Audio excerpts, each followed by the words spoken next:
Anil sir, ಈಗ ಈ VIP VVIPಗಳ ಪರಿಸ್ಥಿತಿ ಹೆಂಗಂದ್ರೆ ಚಿಕ್ಕ ಪುಟ್ಟ ಡಿಸ್ಟೆನ್ಸ್ ಅಲ್ಲೂ ಕೂಡ ಪ್ರೈವೇಟ್ ಜೆಟ್ಗಳನ್ನ ಇಟ್ಕೊಂಡಿರ್ತಾರೆ. ಪ್ರೈವೇಟ್ ಜೆಟ್ ಮೂಲಕನೇ ಪ್ರಯಾಣ ಬೆಳೆಸೋರ ಸಂಖ್ಯೆ ಜಾಸ್ತಿ ಆಗ್ತಾ ಇದೆ. ಅಂಥದ್ದೇ ಪರಿಸ್ಥಿತಿ ಇದೆ ಬಿಡಿ. ಬೈ ರೋಡ್ ಓಡಾಡೋದು ಸ್ವಲ್ಪ ಕಡಿಮೆನೇ ಆಗ್ಬಿಟ್ಟಿದೆ ರಾಜಕಾರಣಿಗಳು ಅಂತ.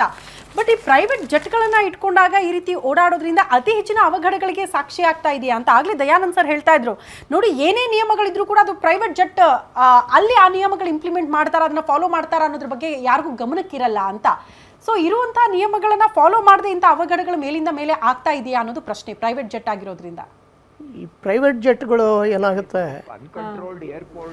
ಒಂದ್ಸಲ ಎಲ್ಲೋ ಹೋಗಿ ಬರ್ತಾರೆ, ಒಂದು 15 ದಿನ 20 ದಿನ ಎಲ್ಲೋ ಹೋಗಲ್ಲ, ಜಸ್ಟ್ ಕೀಪ್ ಇಟ್ ಹ್ಯಾಂಗರ್ನಲ್ಲಿ ಹಾಗೆ ಇರುತ್ತೆ. ಸೊ ಅಲ್ಲಿ ಅವಾಗ ಏನಾಗುತ್ತೆ, ಈ ನಾವು ಓಡಾಡೋ ಅಂಥ ಕಾರ್ನೇ ಒಂದು 6 ತಿಂಗಳು ಮನೇಲಿ ನಿಲ್ಲಿಸ್ಬಿಟ್ರೆ ಇಂಜಿನ್ ಪಾರ್ಟ್ಸ್ ಎಲ್ಲ ತುಕ್ಕಿಡ್ದು. This is the reality. So ಏನಾಗುತ್ತೆ, ನಾವು ಓಡಾಡಿ ಬಂದು ಅದು ನಿಲ್ಲಿಸಿ 15 ದಿನ ಅದ ಪೈಲಟು ಕೂಡ ಅದ್ರ ಬಗ್ಗೆ ಗಮನ ಕೊಡಲ್ಲ, ಟೆಕ್ನಿಷಿಯನ್ಸು ಅದ್ರೆ ನೆಕ್ಸ್ಟು ಮತ್ತು ಯಾರು ಆ VIP ಇನ್ನೊಂದು ಕಡೆ ಹೋಗಬೇಕು ಅಂದಾಗಲೇ ಅದ್ರ ಬಗ್ಗೆ ಗಮನ ಕೊಡೋದು. ಸೊ ಅಲ್ಲಿವರೆಗೂ ಏನಾಗುತ್ತೆ, ಇಟ್ ಈಸ್ ಐಡಲ್ ಮಿಷನ್, ಯಾರು ಅದ್ರ ಕಡೆ ಗಮನ ಕೊಡಲ್ಲ. ಸೊ ಈ ಥರದ ಇನ್ಸಿಡೆಂಟ್ಗಳಾಗೋದಕ್ಕೆ ಅದು ಮೂಲ ಕಾರಣ. ಈಗ ರೆಗ್ಯುಲರ್ ಫ್ಲೈಟ್ಸು ಡೈಲಿ 10, 15, 20 ಟ್ರಿಪ್ಸ್ ಮಾಡ್ತಾ ಇರ್ತಾರೆ. ಅದು ರೆಗ್ಯುಲರ್ ಮೇಂಟೆನೆನ್ಸ್ ಇರುತ್ತೆ, ಟೆಕ್ನಿಷಿಯನ್ಸ್ ನೋಡ್ತಾ ಇರ್ತಾರೆ, ಪ್ರತಿಯೊಂದು ಟ್ರಿಪ್ಗೂ ಆ್ಯಕ್ಯುರೇಟ್ ಆಗಿರುತ್ತೆ. ಈ ಥರದ್ದು ಪ್ರೈವೇಟ್ ಜೆಟ್, ಸ್ಮಾಲ್ ಜೆಟ್ಸ್ ಏನಾಗುತ್ತೆ, this is the main issue. ಈಗ ನಾ ಎಲ್ಲೋ ಹೋಗಿ ಬಂದೆ ಅಂತ ತಕ್ಷಣ ಒಂದು ಹ್ಯಾಂಗರಲ್ಲಿ ನಿಲ್ಲಿಸ್ಬಿಡ್ತಾರೆ. ಮತ್ತೆ ಅದು ಇನ್ನೊಂದು ಸಲ ತೆಗಿಬೇಕು ಅಂದರೆ ಈ should travel somewhere else. So ಇದು ಮೇಜರ್ ಕಾರಣ. ಓಕೆ. ದಯಾನಂದ್ ಸರ್, ನೀವೇನೋ ಹೇಳ್ತಾ ಇದ್ರಿ ಆಗ್ಲೇ, ಏರ್ಪೋರ್ಟ್ ಅಥಾರಿಟಿನ ಸರ್ ಅದಕ್ಕೆ ಬರದೇ ಇರಲ್ಲ ಅಂತ ಪ್ರೈವೇಟ್ ಜೆಟ್ಗಳು ಅನ್ನೋದ್ರ ಬಗ್ಗೆ. ಒಂದು ಈಗ ಹೇಳಿದ್ರಲ್ಲ ಎಕ್ಸ್ಪರ್ಟ್, ಅದು ಕರೆಕ್ಟ್. ಬಟ್ ನಾನು ಹೇಳಿದ್ದೇನಂದ್ರೆ, ಎಂಫಸೈಸ್ ಮಾಡಿದ್ದೇನಂದ್ರೆ, ಅನ್ಕಂಟ್ರೋಲ್ಡ್ ಏರ್ಪೋರ್ಟ್ ನಲ್ಲಿ ಹೇಗೆ ರೂಲ್ಸ್ ರೆಗ್ಯುಲೇಷನ್ ನ ಹೇಗೆ ಜಾರಿ ಮಾಡೋದು, ಹೇಗೆ ಅದನ್ನ ಮೇಂಟೈನ್ ಮಾಡೋದು, ಅದು ದಟ್ ಈಸ್ ದ ಪಾಯಿಂಟ್. ಹೌದು ಹೌದು ಹೌದು. ದಯಾನಂದ್ ಸರ್, ಈಗ ಒಂದು ಕುತೂಹಲ ಇರೋದು ಈ ಲ್ಯಾಂಡಿಂಗ್ ಪ್ರೋಸೆಸ್ ಹೆಂಗಾಗುತ್ತೆ ಅಂತ. ಮೊನ್ನೆ ನಾವು ಏರ್ ಇಂಡಿಯಾದ ವಿಮಾನ ಪತನ ಆಯ್ತಲ್ಲ, ಮೇ ಡೇ ಕಾಲ್ ಕೇಳಿದ್ವಿ, ಬ್ಲ್ಯಾಕ್ ಬಾಕ್ಸ್ ಪತ್ತೆ ಆಯಿತು, ಅಲ್ಲಿ ಏನು ಟೆಕ್ನಿಕಲ್ ಇಶ್ಯೂ ಆಗಿತ್ತು ಅನ್ನೋದು ಗಮನಕ್ಕೆ ಬಂತು. ಬಟ್ ಅಲ್ಲಿ ಯಾವುದೂ ಆಗಲಿಲ್ಲ ಅಂತ. ಈ ಪ್ರೈವೇಟ್ ಜೆಟ್ಟಿಗೆ ಏನು ಪತನಕ್ಕೀಡಾಯ್ತಲ್ಲ, ಇಲ್ಲದ ಯಾವುದು ಮೇ ಡೇ ಕಾಲೇ ಹೋಗಲಿಲ್ಲ, ATC ಇಂದ ಕ್ಲಿಯರೆನ್ಸ್ ಸಿಕ್ಕೇ ಇರಲಿಲ್ಲ, ಆಲ್ರೆಡಿ ಲ್ಯಾಂಡಿಂಗ್ ಪ್ರೋಸೆಸ್ ಪ್ರಾರಂಭ ಮಾಡಿಬಿಟ್ಟಿದ್ರು ಪೈಲಟ್ ಅಂತ. ಈ ಲ್ಯಾಂಡಿಂಗ್ ಪ್ರೋಸೆಸ್ ಆಗೋದಕ್ಕೆ ಏನೆಲ್ಲ ನಿಯಮಗಳಿರುತ್ತೆ ಸರ್, ಹೆಂಗಾಗುತ್ತೆ ಅನ್ನೋದ್ರ ಬಗ್ಗೆ ಜನಸಾಮಾನ್ಯರಿಗೆ ಅರ್ಥ ಆಗೋ ರೀತಿಲಿ ಹೇಳೋದಾದ್ರೆ ದಯಾನಂದ್ ಸರ್. ಅಲ್ಲ, ನಾವ್ ಏನ್ ಅರ್ಥ ಮಾಡ್ಕೋಬೇಕಂದ್ರೆ, ಇಲ್ಲಿ ಅವರು ಲೇಡಿ ವಾಸ್ ದಿ ಪೈಲಟ್, ಅದು ಸ್ವಲ್ಪ ಕರೆಕ್ಷನ್ ಮಾಡ್ಬೇಕು. ಯಾಕಂದ್ರೆ ಹಿಂದಿನವರು ಒಬ್ರು ಮೇಲ್ಗೆ refer lady was pilot. So ಅವ್ರು ಏನಪ್ಪಾ ಅಂದ್ರೆ, as soon as she took off 8 ಗಂಟೆ 8 ಗಂಟೆ 11 ನಿಮಿಷಕ್ಕೆ ಬಾಂಬೆಯಿಂದ ಟೇಕ್ ಆಫ್ ಆಗ್ತಾರೆ ಅವರು.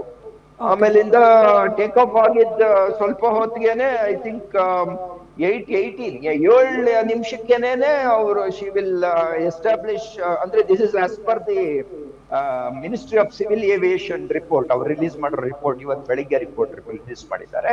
ಇದು ರಿವೈಸ್ ಆಗ್ತಾ ಇರುತ್ತೆ ರಿಪೋರ್ಟ್. ಇವತ್ತು ರಿಲೀಸ್ ಮಾಡಿದ ಮಾತ್ರಕ್ಕೇನೆ ಅದೇ ಫೈನಲ್ ಸ್ಟ್ಯಾಂಡಿಂಗ್ ಅಂತ ಅಲ್ಲ.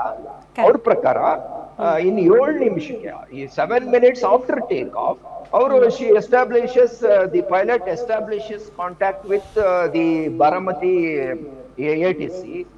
And then ಆಮೇಲಿಂದ the next contact is around before 8:43, ಅಂದ್ರೆ probably around 8:35 or 8:40 ಆ ಮಧ್ಯೆ, ಅಂದ್ರೆ about to land. ಅವಾಗ ಕಾಂಟ್ಯಾಕ್ಟ್ ಎಸ್ಟಾಬ್ಲಿಷ್ ಮಾಡಿ ಕೇಳ್ತಾರೆ. ಅವಾಗ she is not able to see the runway. So she goes for a second round, one round after. That is a standard practice. When you cannot do a first landing, you go round and then again come back and attempt a second landing. Second landing attempt ಮಾಡಬೇಕಾದ್ರೆ ಕೇಳಿದ್ದಾರೆ, ಬರ್ಲಾ ಇಳಿಲ್ಲ ಅಂತ. ಇಲ್ಲಿಂದ ground ಇಂದ clear ಮಾಡಿದ್ದಾರೆ, ಬನ್ನಿ ಇಳಿರಿ ಅಂತ. But ಅವರು ರೀಡ್ ಬ್ಯಾಕ್ ಮಾಡಬೇಕು pilot. Yes landing, yes confirmed, received your message, I am landing in, coming for landing ಅಂತ ರೀಡ್ ಬ್ಯಾಕ್ ಮಾಡ್ಬೇಕು. ಆ ರೀಡ್ ಬ್ಯಾಕ್ ಆಗ್ಲಿಲ್ಲ ಒಂದು.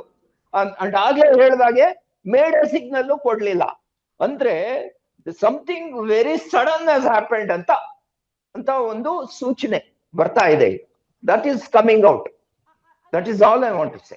ಇರೋದು ವೆರಿ ಇಮಿಡಿಯೇಟ್ ಆಗಿ ಈ ರೀತಿ ಏನಾದ್ರು ಸಮಸ್ಯೆ ಆಗಿರಬಹುದು. ಮೇ ಡೇ ಕಾಲು ಬರಲಿಲ್ಲ, ಆ ಕಡೆ ATC ಇಂದನೂ ಕೂಡ ಒಂದು ಮೆಸೇಜ್ ಬರಲಿಲ್ಲ ಅನ್ನೋ ಕಾರಣಕ್ಕೆ ಏನ್ ಆಗಿರಬಹುದು ಸರ್? ಸಾಧ್ಯತೆಗಳು ಏನಿರಬಹುದು ಅಂತ ತಮ್ಮ ಅಂದಾಜಿನ ಪ್ರಕಾರ? ಅದನ್ನ ಸ್ಪೆಕ್ಯುಲೇಟ್ ಮಾಡೋದು ಸರಿ ಇರೋದಿಲ್ಲ.